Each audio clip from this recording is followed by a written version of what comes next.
कर दिया? चलो एडमिट तो कर लूंगा मैं, कोई दिक्कत नहीं। हाँ गुड मॉर्निंग कुलदीप, आवाज आ रही है भाई? वॉइस क्लियर आ रही है कुलदीप यादव? अंकित कर दो चालू। चलो भाई क्लास चालू करते हैं अपन, ठीक है? ऑडियो और वीडियो क्लियर है, कोई दिक्कत नहीं है। तो अब अपन क्लास चालू करते हैं।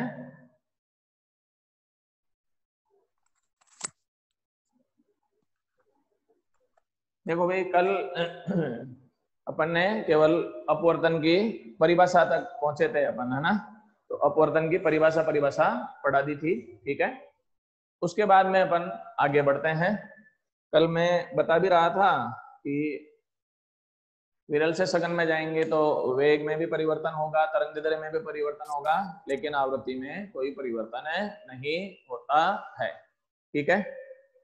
अब कल मैंने एक चीज और बताई थी कि प्रकाश का वेग तरंगदैर्घ्य के समानुपाती होता है। प्रकाश का वेग तरंगदैर्घ्य के समानुपाती होता है, ठीक है ना? और लिखवाया भी था कि c is proportional to lambda, ठीक है? तो ये पढ़ाया था c समानुपाती लैम्बडा। देखो भाई अब प्रकाश में आप सब जानते हैं 7 रंग होते हैं, और रंगों के नाम आप जानते हैं, बेजानी है, पी, ना और ला, ठीक है? विबग्योर होता है यूं। तरंगदैर्घ्य के आधार पर मैं सबसे पहले एक चीज क्लियर कर देता हूं। बैंगनी रंग का तरंगदैर्घ्य सबसे कम होता है भाई 3800 एंगस्ट्रॉम, ठीक है ना? और लाल रंग का तरंगदैर्घ्य सर्वाधिक होता है 7800 एंगस्ट्रॉम। एक चीज और बता देता हूं मैं, अलग अलग बुक्स में ये मान अलग अलग होते हैं, थोड़ा बहुत वेरी करता है। अपनी फिजिक्स की किताब में ही 2 जगह अलग अलग भी आएंगे। जैसे आगे जब आप 17वां पार्ट पढ़ेंगे तो इसमें उसमें तरंगदैर्घ्य का मान आएगा 400 नैनोमीटर और ये आएगा 700 नैनोमीटर। नैनोमीटर को वापस एंगस्ट्रॉम में बदलोगे 4000 एंगस्ट्रॉम, और वहां पर इसको लिखा जाएगा 7000 एंगस्ट्रॉम। लेकिन इस प्रकाश वाले पार्ट में जो है अपन 3800 और 7800 एंगस्ट्रॉम काम में लेते हैं। तो सबसे कम तरंगदैर्घ्य बैंगनी रंग का होता है, और सर्वाधिक तरंगदैर्घ्य कौन से रंग का होता है? लाल रंग का होता है, ठीक है? तो एक चीज समझ में आई, c समानुपाती लैम्बडा, तो लैम्बडा का मान बढ़ेगा तो इसका मतलब ये होगा प्रकाश का वेग भी बढ़ेगा, ठीक है? तो सर्वाधिक वेग कौन से रंग का होगा? लाल रंग का। और सबसे कम वेग किसका होगा? बैंगनी रंग का वेग सबसे कम होगा, लाल रंग का वेग सबसे ज्यादा है। तो अपन ये कह सकते हैं। एक और चीज बता देता हूँ भाई मैं, ये जो मैं कह रहा हूँ ना वेग अलग अलग होता है, ये चीज केवल के लिए लागू होती है, निर्वात के लिए लागू नहीं होती है। निर्वात में सभी रंगों का वेग समान होता है और उसका मान होता है 3 × 10⁸ मीटर प्रति सेकंड। निर्वात में सभी रंगों का वेग समान होता है भाई, ठीक है? माध्यम में सभी रंगों का वेग अलग अलग, लेकिन निर्वात में वेग क्या होगा? समान होता है। तो अपन पहले लिख देता हूं मैं, निर्वात में सभी रंगों का वेग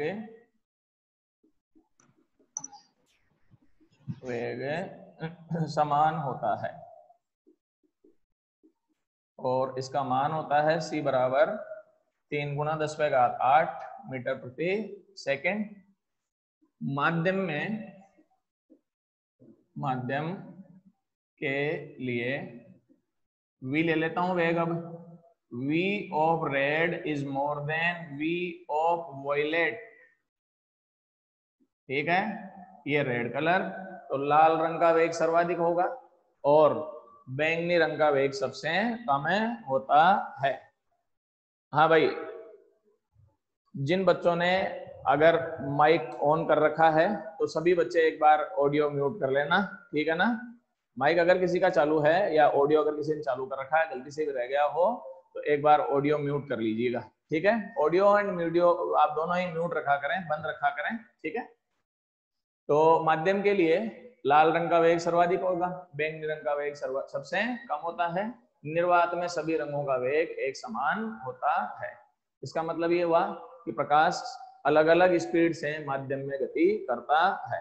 अब अलग अलग स्पीड से गति करता है, इसका मतलब कोई रंग पीछे रह जाएगा और कोई रंग आगे निकल जाता है।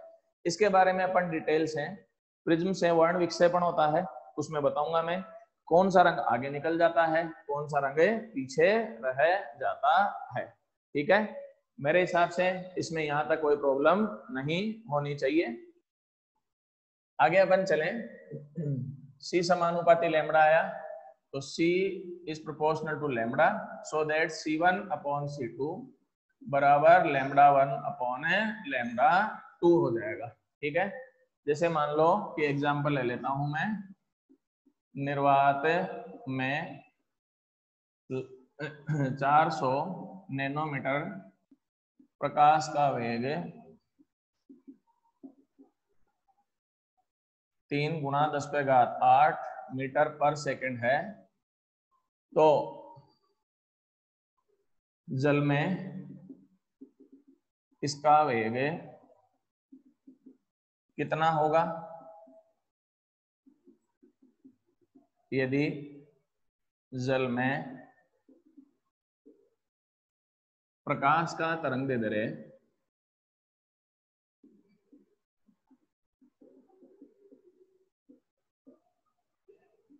300 नैनोमीटर होता है। देखो भाई, निर्वात में 400 नैनोमीटर है, ठीक है, और वेग कितना है 3 × 10⁸ है, तो λ1 बराबर 400 नैनोमीटर, C1 बराबर 3 × 10⁸ लिख लो। C2 का मान ज्ञात करना है, λ2 का मान कितना दे रखा है 300 नैनोमीटर। फॉर्मूला अप्लाई करें, λ2 अपॉन λ1 बराबर C2 अपॉन C1। फॉर्मूला यही है भाई, थोड़ा उल्टा करके अप्लाई किया है, डायरेक्ट है, तो λ2 is equal to C2 upon C1 into λ1, sorry C2 find करना है अपने को, then C2 is equal to λ2 upon λ1 into C1, then we get a value of λ 300 upon 400, nanometre से नैनोमीटर कैंसिल आउट हो जाएगा, 3 × 10⁸, ये इससे कैंसिल आउट हो गया, 9/4 × 10⁸ metre per second, and we get 2.25 × 10⁸ metre per second, so that अपने पास प्रकाश का निर्वात में वेग कितना हो जाएगा 2.25 × 10⁸ मीटर प्रति सेकेंड होता है। एक बार आप स्क्रीनशॉट ले लीजिएगा, उसके बाद में अपन आगे बढ़ते हैं भाई।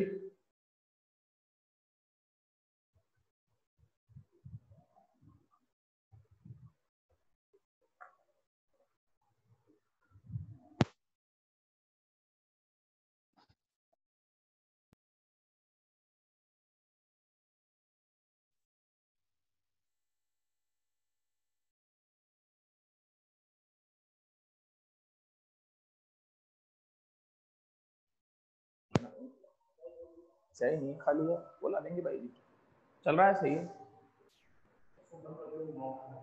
इसको, अच्छा आवाज को है ना, हाँ नहीं बंद करके बोला था वो तो।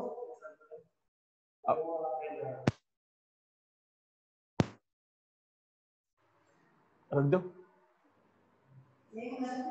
हाँ रख जाओ आप तो, आओ।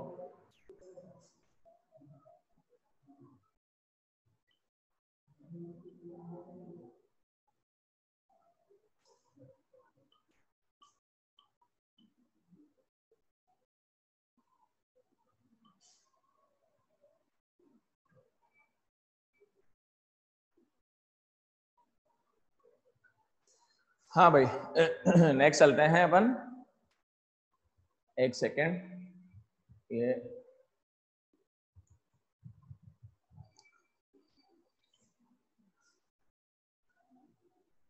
नेक्स्ट टॉपिक है आपेक्षिक अपवर्तनांक।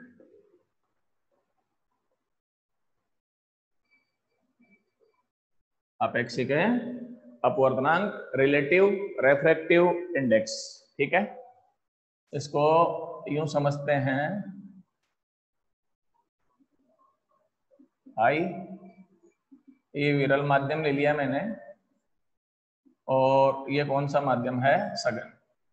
इसमें प्रकाश का वेग c1 है, इसमें c2 है, इसका अपवर्तनांक μ1 मान लेते हैं और इसका अपवर्तनांक μ2 मान लेते हैं।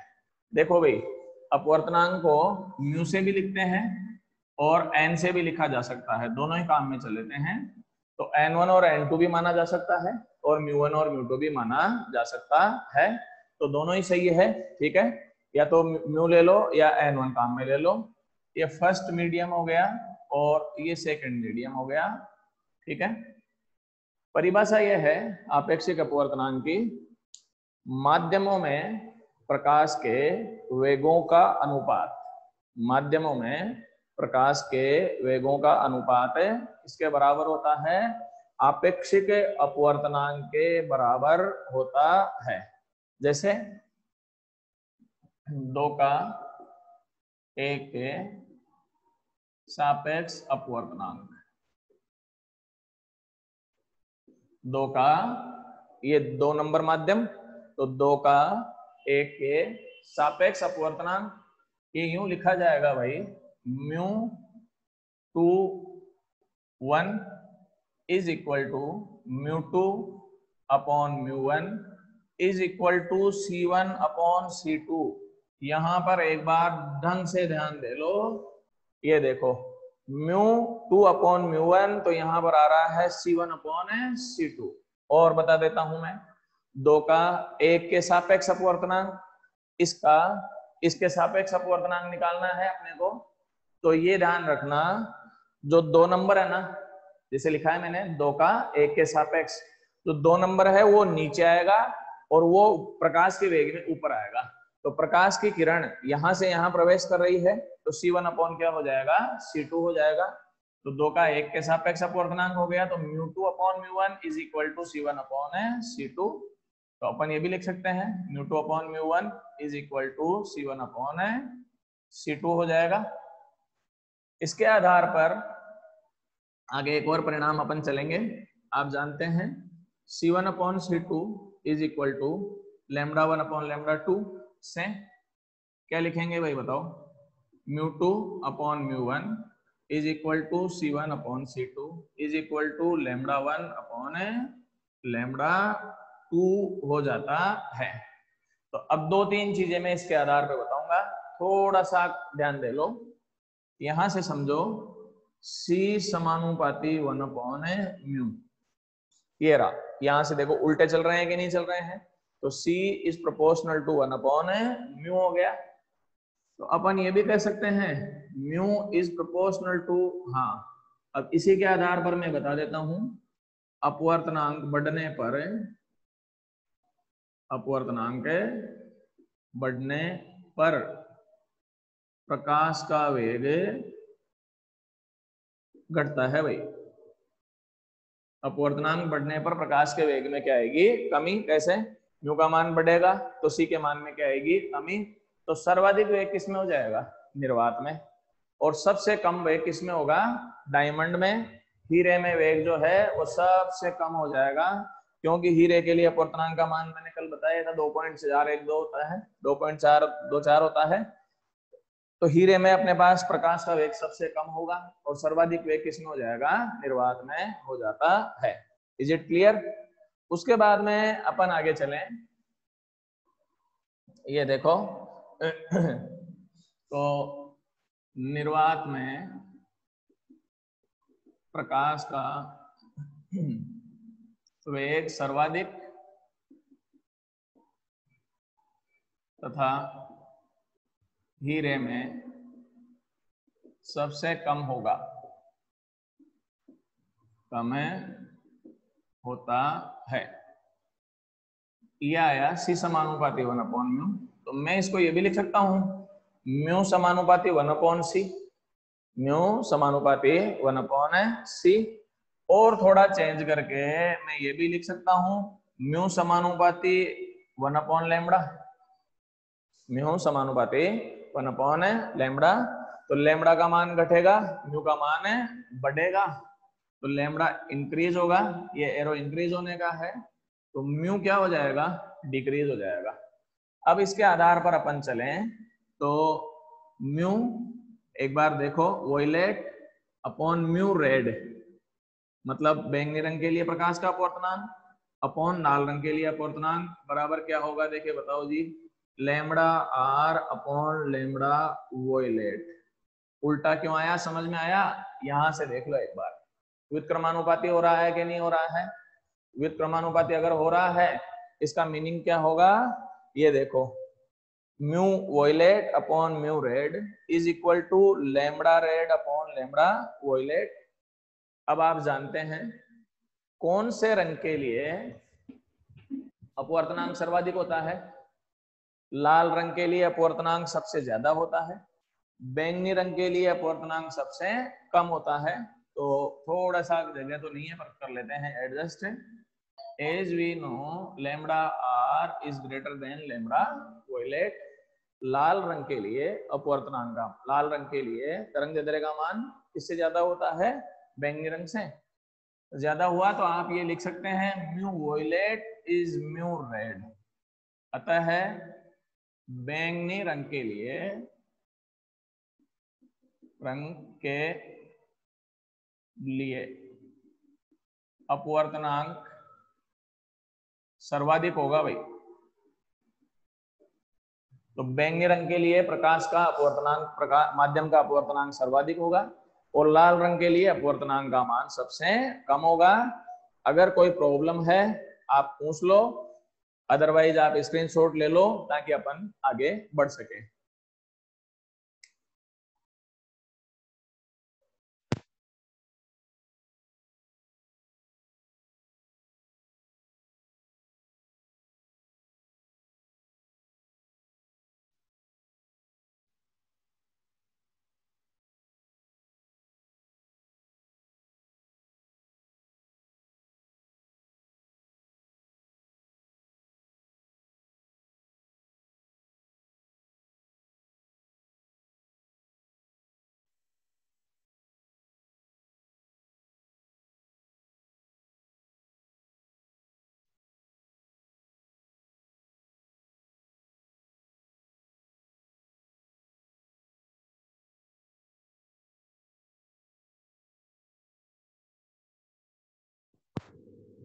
हाँ भाई प्रियंका, ये बायो में कौन सी है? प्रियंका 2-3 हो तुम लोग, फर्स्ट सेकंड थर्ड कौन सी है? एक प्रियंका टेलर भी है,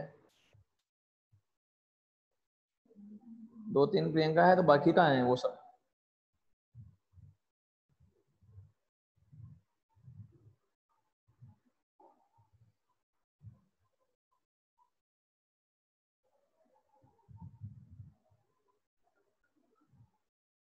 चल रहे हैं भाई आगे, एक सेकंड।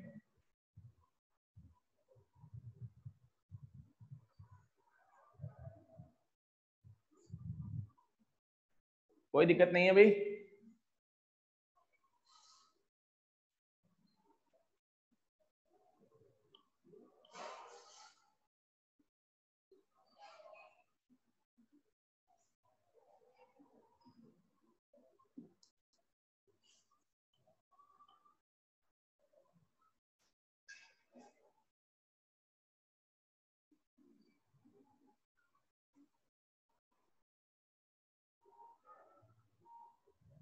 चलो भाई, प्रियंका फर्स्ट। नेक्स्ट है आपेक्षिक अपवर्तनांक के बाद में आते हैं, हाँ इसी में एक चीज चल रहे हैं, जैसे कांच का वायु के सापेक्ष अपवर्तनांक, सापेक्ष अपवर्तनांक क्या लिखेंगे इसको अपन? n of glass with respect to air, n g upon n air हो जाएगा भाई। n of glass with respect to air, तो n g upon n a हो जाएगा। कांच का किसके सापेक्ष अपवर्तनांक हो जाएगा? हवा के सापेक्ष अपवर्तनांक हो जाएगा। ठीक है, अभी मीडियम चल रही है, बैठ जा। तो NGA आ गया समझ में अपने पास। ऐसे ही पानी का कांच के सापेक्ष अपवर्तनांक, सापेक्ष अपवर्तनांक, ये हो जाएगा N of water with respect to glass, तो NW अपॉन N ग्लास आ जाता है। ठीक है, यहां पर N ग्लास किसका अपवर्तनांक है? कांच का अपवर्तनांक, कांच का, इसको बोलेंगे निरपेक्ष अपवर्तनांक। क्या बोलेंगे इसको? निरपेक्ष अपवर्तनांक। ये पानी का निरपेक्ष अपवर्तनांक है भाई। अब सवाल उठता है कि ये निरपेक्ष अपवर्तनांक क्या चीज है ना? तो निरपेक्ष अपवर्तनांक देखो, अगला टॉपिक निरपेक्ष अपवर्तनांक ही आएगा। तो देखें अपन, निरपेक्ष अपवर्तनांक क्या होता है, यहां से चलें। निरपेक्ष अपवर्तनांक की परिभाषा यह है भाई, किसी माध्यम का निर्वात के सापेक्ष अपवर्तनांक, किसी माध्यम का निर्वात के सापेक्ष अपवर्तनांक, उसको निरपेक्ष अपवर्तनांक कहा जाता है। मतलब तुलना जो है निर्वात से अगर कर रहे हो तो फिर निरपेक्ष अपवर्तनांक कहलाता है। जैसे ये यूं भी समझे, मैंने कल ही बताया था, विरल माध्यम सघन माध्यम होते हैं, उसके आधार पर नंबर डिसाइड कर लिए भाई। नंबर कैसे डिसाइड किए थे? नंबर यूं डिसाइड किए गए थे, इसमें एक नंबर जो है वो निर्वात को दे दिया गया, तो एक नंबर निर्वात का। उसके बाद में ये देखा गया कि निर्वात की तुलना में कौन सा माध्यम कितना सघन है, उसके आधार पर निर्णय कर लिया गया। जैसे वायु का अपवर्तनांक 1.003 होता है, इसका मतलब ये हुआ कि वायु निर्वात की तुलना में 1.003 गुना सघन है। वायु निर्वात की तुलना में कितने गुना सघन हो गई? 1.003 गुना सघन हो गई। जैसे कांच का अपवर्तनांक 1.5 है, इसका मतलब कांच जो है निर्वात की तुलना में कितने गुना सघन हो गया? 1.5 गुना, मतलब 3/2 टाइम्स या 1.5 गुना सघन हो जाता है। तो ये अपवर्तनांक का मतलब है। तो निर्वात के लिए इसका मान कल बताया भी था, 1 होता है भाई। वायु के लिए 1.003, पानी के लिए 1.33, सही मान इसका 4/3 है। कांच के लिए इसका मान है 1.5। देखो भाई, मैं कांच में पहले ही बता देता हूं, दो प्रकार के ग्लास होते हैं, एक क्राउन होता है और एक प्लिंट ग्लास होता है, दोनों होते हैं। प्लिंट जो होता है उसका अपवर्तनांक 1.52 होता है, क्राउन का अपवर्तनांक 1.48 होता है। दोनों का औसत अगर निकालते हो तो इन दोनों का औसत जो है वो 1.5 के बराबर आ जाता है। तो इसीलिए ये औसत अपवर्तनांक है भाई कांच का। फिर हीरे का अपवर्तनांक, हीरे का अपवर्तनांक ये है अपने पास 2.42। तो अब आपको समझ में आ गया होगा कि कौन किसकी तुलना में कितना ज्यादा सघन हो गया। जैसे अपन कांच और पानी की तुलना करें तो कांच का पानी के सापेक्ष अपवर्तनांक कितना हो जाएगा अगर निकालोगे तो? N of glass with respect to water, तो N glass upon N water. Glass का कितना है अपने पास? ये 3/2 हो गया, तो 3/2 अपॉन 4/3 बराबर हो गया 9/8 हो गया। डिवाइड अगर करोगे एग्जैक्टली तो अपने पास आ जाएगा 1.1 और ये 2, ये इसका आंसर है। इसका मतलब कांच का अपवर्तनांक पानी की तुलना में, या अपन ये कह सकते हैं कि कांच पानी की तुलना में कितना गुना सघन है? 1.12 गुना ज्यादा सघन है, तो उतने ही वेग में कमी आ जाती है। क्लियर है? इसमें कोई दिक्कत नहीं होनी चाहिए। आपेक्षिक अपवर्तनांक का मतलब होता है एक का दूसरे के सापेक्ष अपवर्तनांक। निरपेक्ष का मतलब होता है किसी माध्यम का निर्वात के सापेक्ष अपवर्तनांक को निरपेक्ष अपवर्तनांक कहा जाता है। Is it clear? एक चीज और बता देता हूं, जैसे पानी का निर्वात के सापेक्ष अपवर्तनांक आप कैसे निकालेंगे? ये लिखोगे इसमें n water upon n vacuum, इसका मान कितना है 1.33, एक का भाग दोगे आंसर 1.33 ही आएगा। तुम्हारी बुक में किसी भी न्यूमेरिकल में जब भी ये कहा जाए कि जैसे मान लो ये लिख दिया जाए कांच का अपवर्तनांक, कांच का अपवर्तनांक ये लिखा हुआ है कोई सवाल में, तो 1.5 लिखा हुआ है, तो इसका मतलब ये है कि ये कांच का जो अपवर्तनांक है वो निर्वात के सापेक्ष है। निरपेक्ष अपवर्तनांक अपन काम में नहीं लेते हैं, सापेक्ष अपवर्तनांक के काम में लेते हैं, परंतु अपन जानते हैं कि निर्वात का निरपेक्ष अपवर्तनांक 1 के बराबर होता है, इसलिए 1 से किसी को भी भाग देने पर कोई प्रभाव नहीं पड़ता है, तो अपने को अपने पास सीधा का वैसा ही आ जाता है। अब एक बार आप स्क्रीनशॉट ले लें, उसके बाद में अपन आगे बढ़ेंगे।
नेक्स्ट चलते हैं अपवर्तन के नियम।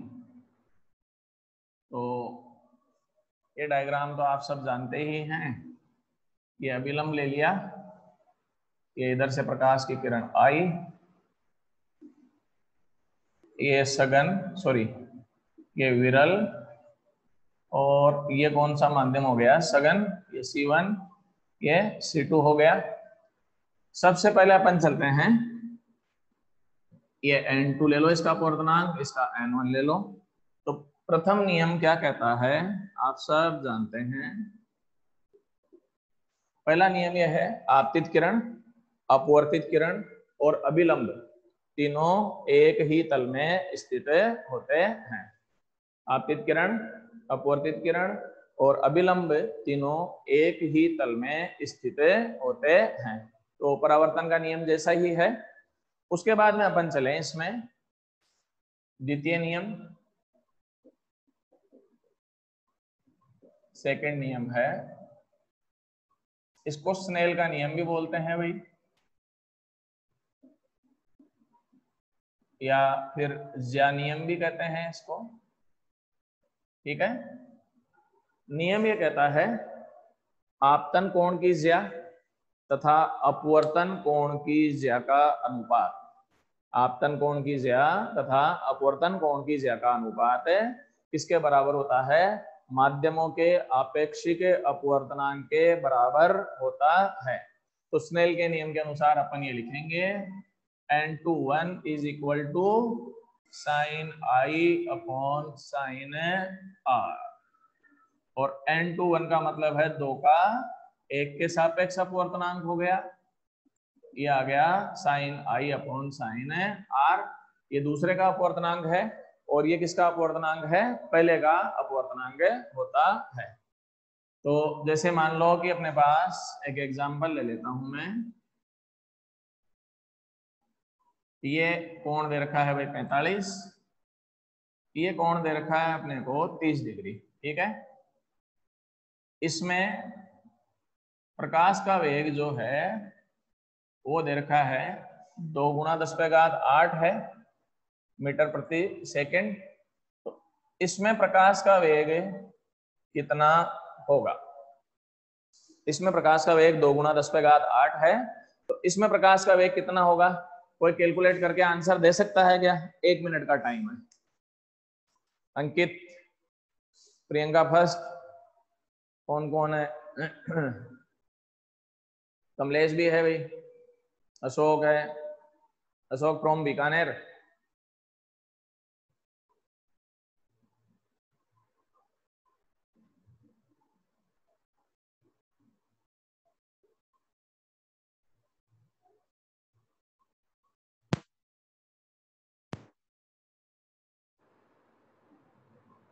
किया किसी ने कैलकुलेट भाई? मयंक कहाँ है आज?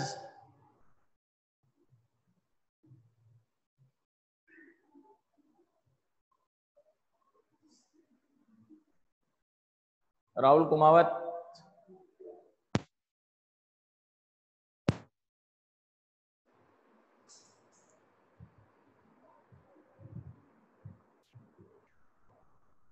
नहीं हो पा रही है क्या कैलकुलेशन?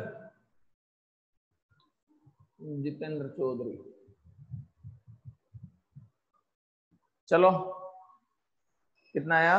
√2 इंटू 10⁸। √2 विनोद कुमार ने भी इंटू 10⁸। देखो भाई बता देता हूं मैं। सबसे पहले आप ये आ जाओ, ये n1 हो गया, ये n2 हो गया, तो सूत्र ले लें। n2/n1 बराबर sine i upon sine r। ठीक है, n2/n1 किसके बराबर होगा? c1/c2 के बराबर होगा। तो मान बोलो, यहाँ पर साइन 45 बटे साइन 30 हो जाएगा। अब c1 का मान आप जानते ही हैं, कितना दे रखा है? ये इसका मान दे रखा है c1 का 2 गुणा 10⁸ अपॉन c2 का मान ज्ञात करना है। साइन 45 का मान 1/√2 बटे 1/2। ठीक है, 1/2 जो है सीधा ऊपर जाएगा, तो 2 गुणा 10⁸ बटे c2 बराबर 2/√2 हो जाएगा। ये इससे कैंसिल आउट हो गया, इसको इधर मल्टीप्लाई कर देना, तो c2 is equal to √2 into 10⁸ metre per second. Answer सही था भाई, मयंक का भी सही है, विनोद का भी सही है। एक बार आप स्क्रीनशॉट ले लें, फिर आगे बढ़ेंगे भाई।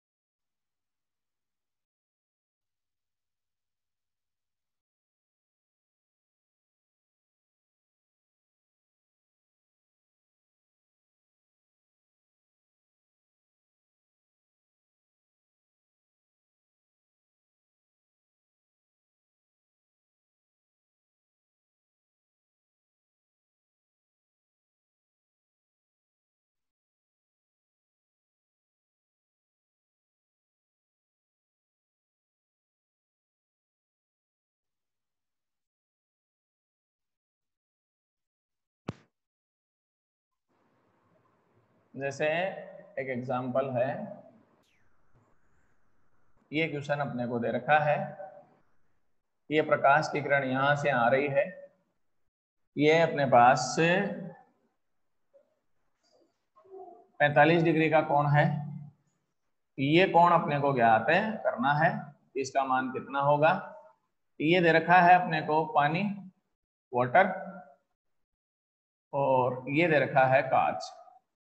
ठीक है, तो R का मान ज्ञात करना है कि इसमें R का मान अपने को कितना प्राप्त होता है। ठीक है, कैलकुलेट करना। ये क्वेश्चन अभी बता सको तो अभी बता दो, नहीं तो कल तो बताना ही है। पानी और कांच है, उसके आधार पर एक बार आंसर दे दो। टाइम के अंदर आंसर दे देते हो तो ठीक है, नहीं तो कल बताना। कर लो कैलकुलेट एक बार।